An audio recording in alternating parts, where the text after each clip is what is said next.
Hello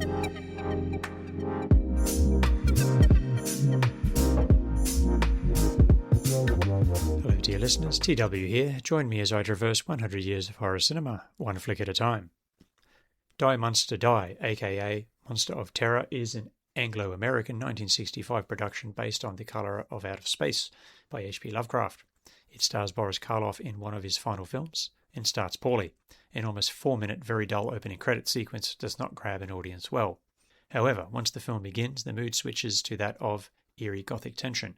Our American lead, Nick Adams, is refused assistance as he arrives in a small English village. No taxi, no advice, all because he wants to visit the Whitley house where star Boris Karloff resides with his daughter and our protagonist's fiancée, Suzan Farmer. Mystery layered with protagonist frustration, an effective hook. The sets and shooting of the house are of a high standard for this kind of affair. Dynamic direction, even in the slow scenes, beat the black and white era's tried and true method of minimal camera movement. Directors like Hitchcock showed that thrillers with interesting camera work could do so much more. Here, director Daniel Haller, in his directorial debut, knows exactly how to block shots and let the sets and players do their work. The film is an unravelling of a mystery layer by layer. The matriarch behind bedroom drapes, speaking of an ill fate that awaits her household.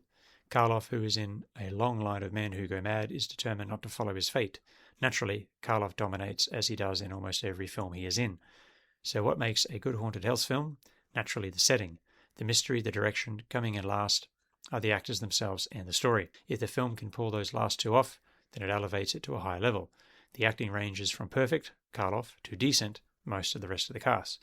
Adams, the young American lead, holds his own as he is determined to get to the bottom of it all. As for the mystery, what are the screams heard at night in the basement?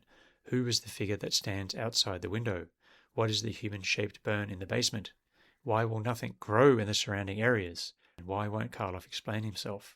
The film takes its time in revealing the answers, and action is sporadic, enough to keep interest at least.